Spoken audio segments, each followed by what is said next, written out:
इंसानियत के हक में ये ऐलान होना चाहिए, इंसानियत के हक में ये ऐलान होना चाहिए, कोई भी हो पहले वो इंसान होना चाहिए।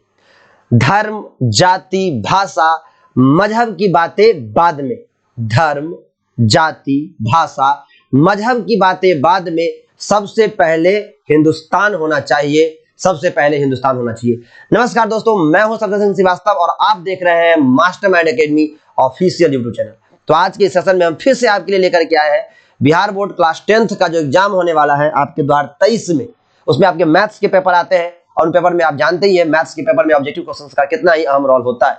तो आप कैसे आसानी से ऑब्जेक्टिव क्वेश्चंस को सॉल्व करें, तो आज हम आपके लिए लेकर के आए हैं दो चर वाले रैखिक समीकरण, जो आपके स्क्रीन पर दिख रहा होगा। दो चर वाले रैखिक समीकरण, ये चैप्टर नंबर आपके बुक के अकॉर्डिंग क्या है, 3 है, यानी चैप्टर नंबर 3 है। इससे पहले हमने पहला चैप्टर भी देखा, दूसरा चैप्टर भी देखा, ठीक है।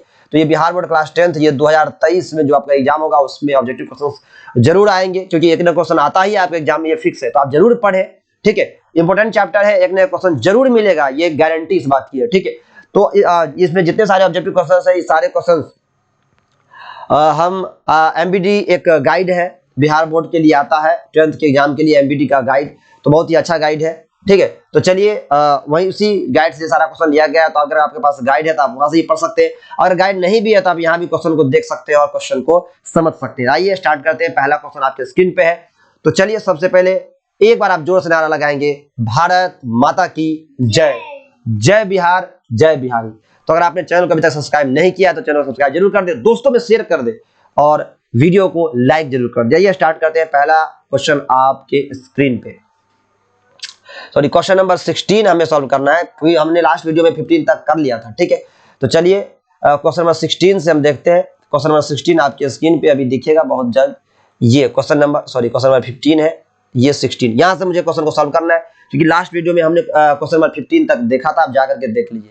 तो क्वेश्चन नंबर 16 है, रैखिक बहुपद के शून्य की संख्या होती है। कितना आसान है भाई, रैखिक बहुपद। रैखिक बहुपद क्या होता है, एक घात वाला बहुपद। तो एक घात वाला बहुपद का शून्य कितना होता है, 1, याद रखना। अगर दो घात वाला बहुपद होगा, जिसको हम द्विघात समीकरण कहते हैं, उसके कितने शून्य होते हैं, 2। 3 घात वाला बहुपद रहेगा तो उसके शून्य कितने हो सकते हैं, 3। 4 घात वाला रहेगा तो कितने हो सकते हैं, 4, ठीक है। जितने घात का रहेगा उतना हो सकता है शून्य। तो रैखिक बहुपद है तो शून्यों की संख्या कितनी होगी, 1 होगी। आप याद कर ले इसे। तो ऑप्शन नंबर 20 का क्या हो गया, सही आंसर हो गया। चलिए अगला क्वेश्चन, क्वेश्चन नंबर 17 क्वेश्चन देखिए। क्वेश्चन में क्या है कि y बराबर px के ग्राफ की आकृति दी गई है, तो px के शून्यकों की संख्या, और यहां पर कोई ग्राफ दी ही नहीं है ने, और शून्यकों की संख्या पूछ लिया, तो भाई हम कंफर्म कैसे करें, क्योंकि कोई शून्यक, कोई ग्राफ दिया ही नहीं है ना, यहाँ पे कोई ग्राफ, बस केवल क्या किया, ये एक्स एक्सिस वाई एक्सिस बना दिया और छोड़ दिया, कोई ग्राफ ही नहीं दिया। तो अगर ये रैखिक रहता, शून्यकों की संख्या 1 होती है ने, द्विघात रहता तो 2 होती, या 2 से कम भी हो सकती थी, वो ग्राफ के ऊपर निर्भर कर सकता था कि कितने बार काट रहा है। जैसे मान लीजिए एक ग्राफ ऐसा है, ऐसा है, अब इसके शून्य की संख्या पूछेगा आपसे, और ये y बराबर px है, y बराबर px का ग्राफ है, मान लीजिए अगर ऐसा आपको दे दिया और पूछ दिया कि इसके शून्य की संख्या कितनी होगी, तो आप कहना 1 बिंदु पे काटा, 2 बिंदु पे काटा, यानी इसके कितने शून्य होंगे, 2, इसका सही आंसर हो जाएगा, ठीक है। मान लीजिए अगर ऐसा दे दिया आपको, मैं समझा देता हूँ यहाँ पर, अगर ऐसा दे दिया, अगर ग्राफ को ये 1 2 ऐसे 3 बार काट दिया, और ग्राफ है y बराबर px का ग्राफ है, y बराबर किसका ग्राफ है, y बराबर px का ग्राफ है। तो देखिए अगर x में बहुपद है तो आप x एक्सिस को देखिए कितना बार काटता है, y 3 बार काट दिया, तो इसके कितने शून्य हो जाएंगे, 3 हो जाएंगे, यानी x एक्सिस को 3 बार काटा तो 3, 2 बार काटा तो 2, 1 बार काटा तो 1 शून्य। लेकिन कब, जब बहुपद क्या होना चाहिए, px में, यानी बहुपद x में होना चाहिए, जैसे ऐसे 2x + 3, तो ये ग्राफ को 1 बार काटेगा, 1 शून्य होगा। x में है, ये बहुपद किसमें है, 4x में होना चाहिए, है नहीं। अगर मान लीजिए अगर वही चीज मैं आपको समझा देता हूँ थोड़ा और डिटेल्स में, अगर मान लीजिए वो ग्राफ अगर y में हो जाए, y में जैसे कि मान लीजिए अगर यहाँ पे आ गया भाई 3x + y आ गया, सॉरी तो x में आ गया 3y + 5 आ गया, इसका पूछे, तो भाई अब ये आपको देखना पड़ेगा कि ये क्या कहते हैं, ये जो है सो y एक्सिस को कितना बार काटता है, ठीक है ना। ये तो देखिए अब कोई पूछे कि भाई इसका कितने शून्य होगा, तो हम कहेंगे ये, क्यों, क्योंकि y एक्सिस को कितना बार काटा, 1 बार। क्यों y एक्सिस को हम क्यों देखेंगे, क्योंकि ये बहुपद अब y में आ गया, समझ रहे हो ना बात। ये जो बहुपद है वो किस चर का है, अगर y चर में है तो y को कितना बार काटेगा, वो जिस पे ध्यान देंगे। जैसे मान लीजिए अगर एक तीसरा कोई दूसरा आ जाए, जैसे ये ऐसे काट दिया, ऐसे 2 बार काट दिया, तो आप देखो और y में है, ठीक है, जैसे कि y square plus 3x plus 5, sorry 3y plus 5, y में अगर बहुपद है तो वाई को कितना बार काटा, वाई को 2 बार काटा, तो इसको 2 शून्य। तो ये आपको ध्यान रखना है, आपको मतलब ध्यान ये देना है कि जो बहुपद है वो वाई में है या एक्स में। क्लियर है बात? चलिए अगला क्वेश्चन की तरफ हम चलते हैं, क्वेश्चन नंबर 18। ये याद रखिएगा, इसमें कोई आंसर यानी क्वेश्चन, इसमें कुछ ऐसा ही कोई क्वेश्चन दिया ही नहीं था, इसलिए इसका कोई आंसर नहीं है, मैंने आपको समझा दिया है। चलिए आगे बढ़िए, क्वेश्चन नंबर 18 देखिए, बेहतरीन क्वेश्चन आपके स्क्रीन पे देखिए क्या कि निम्नलिखित रैखिक समीकरण युग्म में से किस समीकरण युग्म का अद्वितीय हल संभव है। तो अद्वितीय हल संभव होने के लिए, अद्वितीय के लिए क्या होना चाहिए भाई, a1 बट्टा a2 बराबर नहीं होना चाहिए b1 बट्टा b2 के, जिसमें ये होगा वही अद्वितीय देगा। तो यहां देखिए, अगर आप इसमें देखेंगे पहला अगर a को उठाते हैं तो a में देखिए यहां पर a1 की वैल्यू x का कोएफिशिएंट 1 है, यानी a1 की वैल्यू यहां पर कितना आ गया, a1 बट्टा a2। यहां पर चेक करते हैं तो यहां पर a1 की वैल्यू इस समीकरण में देखिए, a1 की वैल्यू यहां पर x का गुणांक 1 है तो 1 आएगा, a2 का वैल्यू कितना होगा, x के साथ 2 से गुना हुआ है तो 1/2 हुआ। ठीक, अच्छा अब b1 बट्टा b2 चेक करो, तो b1 बट्टा b2 अगर आप चेक करते हो तो यहां पर b1 की वैल्यू क्या होगा, देखिए y पे कितना से गुना है, कुछ नहीं है, मतलब 1 है, और b2 की वैल्यू यहां देखो क्या है, 2 है। तो देखो a1 बट्टा a2 बराबर आ गया, क्योंकि a1 बट्टा a2 का वैल्यू आ गया 1/2, अब b1 बट्टा b2 का वैल्यू 1/2, इसका मतलब ये आंसर नहीं होगा। अगर ये आंसर नहीं होगा, अगर ये आंसर नहीं होगा तो फिर कोई बात नहीं, चलिए इसका हटाइए, आंसर कट गया। इसमें चेक कर लेते हैं, ऑप्शन नंबर बी में a1 बटा a2, इसमें a1 बटा a2 आप चेक करो, तो इसमें a1 की वैल्यू 1 है ना, यहाँ से देख रहे हैं, a2 का वैल्यू यहाँ से 3, ठीक है। चलो b1 बटा b2 चेक करो आप, b1 बटा b2 देखो कितना होगा, b1 की वैल्यू यहाँ पर -1, कहाँ से आया, ये -1 यहाँ से, ठीक, और b2 की वैल्यू यहाँ से -3, देखो -3, अरे ये भी आ गया भाई साहब, तो ये भी आपका आंसर नहीं हुआ, यानी आपका बी आंसर भी नहीं होगा।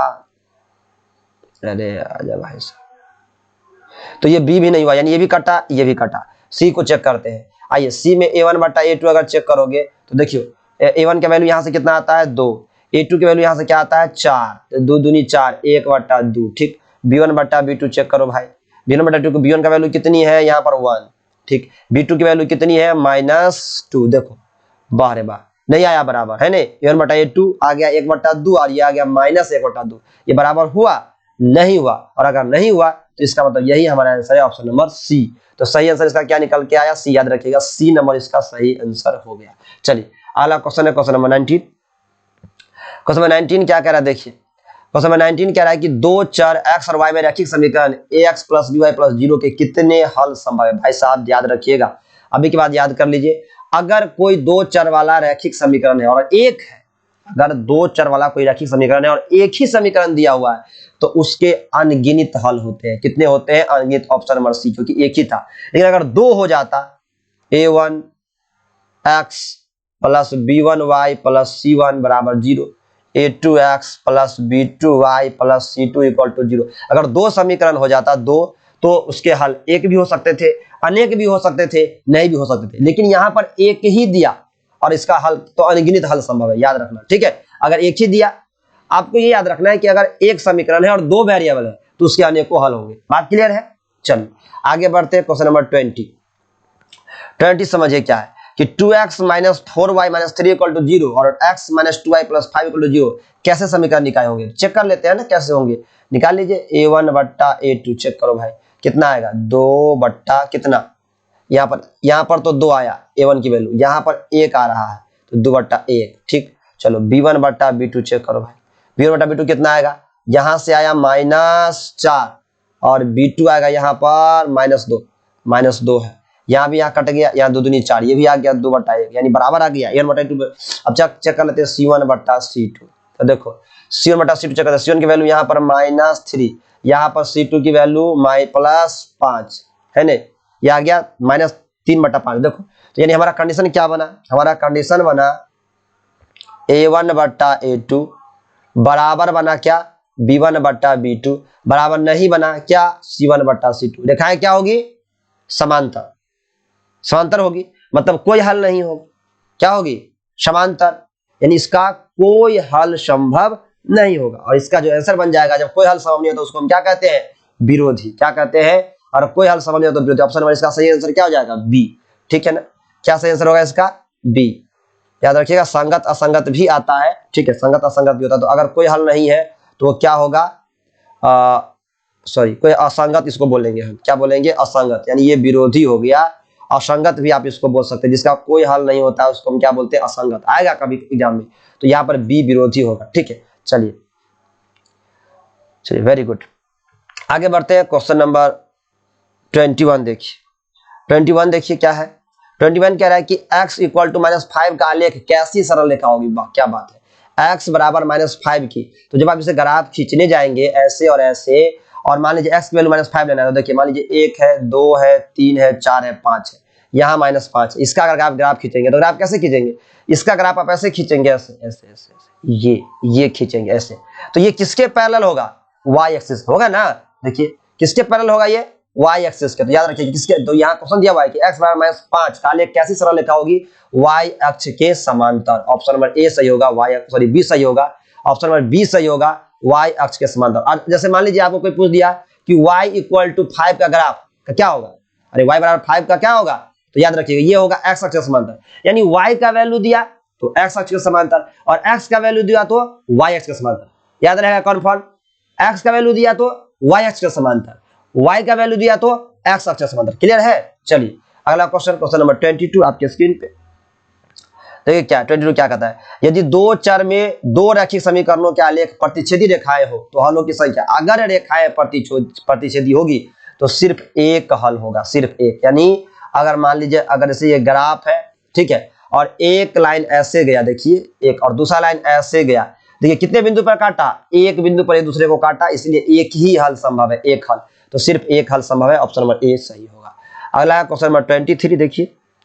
23 है कि रैखिक समीकरण युग्म 2x + 3y = 5 और 4x + 6y = 15 के कितने हल होंगे। तो कितने आओ चेक कर लेते हैं। चेक करने के लिए क्या करना पड़ेगा हमको, a1 बट्टा a2 की वैल्यू चाहिए। तो a1 की वैल्यू यहां से देखो कितना है 2, a2 की वैल्यू यहां से कितना है 4, काट दो इसको 1/2, ठीक। चलो अब चेक करो b1 बट्टा b2, b1 की वैल्यू कितना है 3, b2 की वैल्यू कितना है 6, काट दो कितना आया 1/2, ठीक। c1 की वैल्यू कितनी है और c2 की वैल्यू बता दो। c1 की वैल्यू कितनी है 5, ठीक है 5, देखो बराबर के उस तरफ है। तो आप, हम बताए थे कल भी कि आप इसे -5 ले लो, कोई दिक्कत नहीं है। 15 है तो -15 ले लो, क्योंकि इधर जब आएगा तो -15 बन जाएगा। ये माइनस से माइनस कटेगा, 5 तिया 15, यानी 1/3। आप क्या देखा, आपने देखा कि सर a1 बट्टा a2 बराबर हुआ b1 बट्टा b2, बट सर ये नहीं हुआ, c1 बट्टा c2 बराबर नहीं हुआ। अगर c1 बट्टा c2 बराबर, इसका मतलब ये रेखाएं कैसी हो गई, रेखाएं हो गई समांतर। और अगर समांतर हो गई तो इसका मतलब इसमें कोई हल संभव नहीं है, कोई हल नहीं है। तो 23 का जो सही आंसर होगा वो होगा ऑप्शन नंबर डी, कोई हल नहीं है। रेखाएं क्या हो गई, समांतर, और रेखाएं अगर समांतर होगी तो कोई हल संभव नहीं होगा, ठीक है। तो क्या कौन सा आंसर हमारा आ गया, ऑप्शन नंबर डी सही आंसर आ गया। अगला क्वेश्चन है क्वेश्चन नंबर 24 देखिए। क्वेश्चन नंबर 24 देखिए। क्वेश्चन नंबर 24 है कि दो एक घातीय समीकरण के लेखाचित्र यदि प्रतिच्छेदी हो, फिर वही बात भाई, रेखाचित्र अगर प्रतिच्छेदी होगा तो हलों की संख्या कितनी होगी। जब प्रतिच्छेदी होगा तो एक हल संभव हो, यानी ये दूसरे को काटेगा, अभी बताए थे ऐसे ऐसे। मान लीजिए एक ये ग्राफ है और ये ग्राफ है, जब एक बिंदु पे काटेगा तो एक ही हल संभव होगा, ऑप्शन नंबर इसका बी सही हो गया, ठीक। अगला क्वेश्चन है क्वेश्चन नंबर 25 देखिए, सिंपल है। क्वेश्चन नंबर 25 क्या है, 2x² - 3x - 5 का एक शून्यक है। अच्छा, इस 4 ऑप्शन है, 3 ऑप्शंस दिए हुए हैं, इनमें से कोई नहीं भी दिया हुआ है। तो कहता है कि इसमें से इसका ये कौन शून्यक है। भाई वैल्यू पुट करके देख लो ना, आप यहाँ पर एक रख के चेक कर लो। तो आप क्या रखोगे, एक रखोगे तो 2 1 का स्क्वायर -3 गुना 1 -5, इसे सॉल्व करो।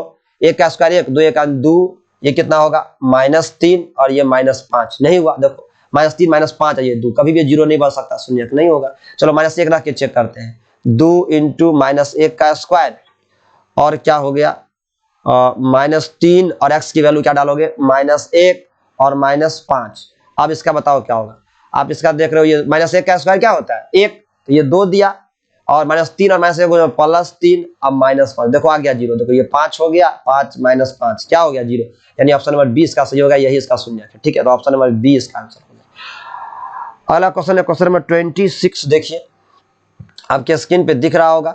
क्वेश्चन नंबर 26 कि दो एक घातीय समीकरण के रेखा चित्र यदि समांतर हो तो हलों की संख्या क्या होगी, अगर समांतर होगी तो हलों की संख्या क्या होगी, 0। याद रखिएगा ए नंबर ऑप्शन इसका क्या हो गया, सही आंसर। ठीक, कैसे हो गया, देखिए अगर आप ऐसे ग्राफ खींचते हैं और रेखाएं अगर समांतर हो गई तो समांतर रेखा हम खींचते हैं। नहीं देखिए एक रेखा ये और दूसरा रेखा देखिए, अब देखिए कहीं काटा ही नहीं, कहीं काटेगा नहीं तो कोई हल ही नहीं होगा, दोनों रेखाएं दूसरे के क्या जाएगी, पैरेलल जाएगी। ठीक है, चलिए अब है क्वेश्चन नंबर 27 आपकी स्क्रीन पे, इसको समझिए। 27 क्या कहता है कि बहुपद 6x² - 11x + 3 के शून्यकों का योग क्या होगा। -6x² - 11x + 3 के शून्यकों का योग, तो शून्यकों का योग तो जानते हैं क्या होता है, -b/a। ये नहीं होता है, तो -b का वैल्यू क्या है यहाँ पर, -11।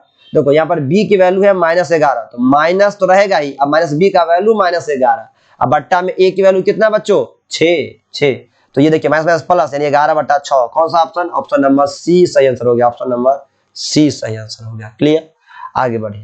क्वेश्चन नंबर 28 देखिए, 28 क्या कह रहा है, 28 कह रहा है कि 2x - 3y + 2 = 0 और 6x - 9y + 5 = 0 के कितने हल होंगे, कितने हल होंगे, चेक कर लीजिए आप। फिर वही बात a1/a2 आपको चेक करना पड़ेगा, तो चेक कीजिए a1 की वैल्यू कितना है, 2 है ना, a2 की वैल्यू कितनी है, 6, द्वितीय 6, 1/3। चलिए b1/b2 चेक कीजिए, b1 की वैल्यू कितनी है, -3, b2 की वैल्यू कितनी है, -9, कैंसिल, 3 × 9, 1/3। अब चेक कर लेते हैं c1/c2 क्या होगा, c1 की वैल्यू क्या है, +2 और c2 की वैल्यू क्या है, +5। देखो कटा, सॉरी ये 2/5 कटा ही नहीं, 2/5, यानी कंडीशन हमारा क्या निकल के आया, a1/a2 बराबर हुआ किसके, b1/b2 के, बराबर नहीं हुआ c1/c2 के। ये कंडीशन किसको बताता है, ये बताता है समांतर रेखाएं को, और अगर रेखाएं समांतर हुआ तो इसका मतलब क्या होगा, कोई हल नहीं होगा, तो इसका संभव होगा ऑप्शन नंबर बी, कोई हल संभव नहीं है। ठीक है, ऑप्शन नंबर बी इसका सही आंसर हो गया, कोई हल संभव नहीं, ऑप्शन नंबर बी सही हो गया। चलिए अगला क्वेश्चन नंबर 29 देखिए, 29, हाँ ये रहा, आइए समझते हैं। अरे मजे लेके बनाओ क्वेश्चन तो यार, क्या है, बहुत मजा आता है, बड़े आसान क्वेश्चन से तो कुछ ही नहीं आ रहा है, क्या बताऊं, इसे तो मजा आ जाता है। तो px कोई बहुपद है उसका घात है 6 और gx कोई बहुपद है उसका घात है 2, तो कहता है कि px / gx का घात क्या होगा, gx का घात, अरे भाई साहब px का घात है 6 और gx का घात है 2, तो घात घटता है, जैसे देखिए मान लीजिए ऊपर वाला बहुपद है x की पावर 6, 6 घात का बहुपद हो गया, नीचे हो गया x की पावर 2, तो बेस सेम होता है, पावर घट जाता है, यानी x की पावर 6 - 2, यानी क्या बचेगा, 4, तो कितना घात बचेगा इसका, ऑप्शन नंबर ए सही होगा, 4 घात का होगा। ठीक है, याद रखिएगा ए नंबर ऑप्शन इसका सही आंसर हो गया, 4 घात का, क्योंकि घट जाता है भाई साहब, घट जाता है, ये 6 ऊपर में पावर रहेगा, नीचे में 2 पावर रहेगा, तो सीधा घटा दो, 6 में से 2 गया, 4 आंसर बनेगा डायरेक्ट। ठीक, चलिए अगला है क्वेश्चन नंबर 30 आपके स्क्रीन पे, ये शायद आज की क्लास एक और क्वेश्चन होगा, 31 क्वेश्चन है। समीकरण युग्म इतना और इतना क्या होगा, संगत है असंगत है। ठीक है, संगत और असंगत आप समझ लो, अगर हल संभव होगा, चाहे हल एक हो और चाहे क्या हो, अनेक हो, चाहे हल एक हो चाहे अनेक हो, संगत क्या होगा, तो संगत, चाहे एक हल हो चाहे अनेक हल हो, संगत होगा। और अगर एक भी हल संभव नहीं है तो असंगत, एक भी हल संभव नहीं है तो असंगत, याद रहेगा। क्लियर, चलिए अब देखिए जी, तो देखिए सर 30 नंबर, देखिए इसका कहाँ गया, इसका और इसका मुझे पूछ रहा है हल कैसा होता, आओ चेक कर लेते हैं भाई। 2 सॉरी हमको चेक करना है a1/a2, a1 की वैल्यू बताओ यहाँ से 2 है ना, a2 की वैल्यू बताओ यहाँ से 2, वाह रे वाह, 2/2 कट गया, 1 आ गया। ठीक, यहाँ पर चेक करो b1/b2 चेक करो, b1 की वैल्यू -5, ठीक, b2 की वैल्यू +1, देखो ये आ गया, ये ही नहीं बराबर आया, यानी a1/a2 बराबर आया ही नहीं b1/b2, मतलब रेखाएं क्या हो गया, एक दूसरे के है ने एक ही बिंदु पर काट दिया, जिसका मतलब इनका अद्वितीय हल हो गया। क्या हल हो गया, अद्वितीय हल। ठीक है, तो याद रखिएगा कि इसका बिल्कुल सही आंसर है अद्वितीय हल, ये संभव होगा, क्योंकि कंडीशन हमारा बना है a1/a2 बराबर नहीं है किसके, b1/b2 के, तो ऑप्शन नंबर बी ही इसका सही आंसर है। लास्ट क्वेश्चन आज के इस चैप्टर में, ये लास्ट क्वेश्चन है, 31 क्वेश्चन ही है, तो चलिए आइए समझ लेते हैं इस क्वेश्चन को कि दो चर x और y में रैखिक समीकरण ax plus b plus c बराबर 0 के वास्तविक संख्याओं के समुच्चय में कितने हल संभव है। फिर वही बात, क्या बताया था हमने, अगर एक ही समीकरण रहे और दो वेरिएबल है, एक x और एक y, यानी दो चर रहे और समीकरण अगर एक रहे तो उसके हल कितने होते हैं, अनेक, और अनेक हल होते हैं। इसका मतलब इसमें से कोई भी संभव नहीं है। ऑप्शन नंबर डी सही होगा, इनमें से कोई नहीं। ठीक है, तो आई होप ये सेशन आपके लिए बहुत ही हेल्पफुल होगा, बहुत ही फायदेमंद होगा। आप जरूर देखिएगा, आपके एग्जाम में क्वेश्चन एक ना एक जरूर आएगा, जरूर छपेगा। ठीक है, तो इसी तरीके से आप बने रहिए मेरे साथ। मिलते हैं अगले चैप्टर के वीडियो को लेकर के, तब तक के लिए आप पढ़े। कैसा लगा आपको वीडियो हमें कमेंट के माध्यम से बताएं। अगर आपने चैनल को सब्सक्राइब नहीं किया है तो चैनल को सब्सक्राइब कर ले, दोस्तों में शेयर कर दें। बाय बाय, टेक केयर, खुश रहिए, खुश रखिए।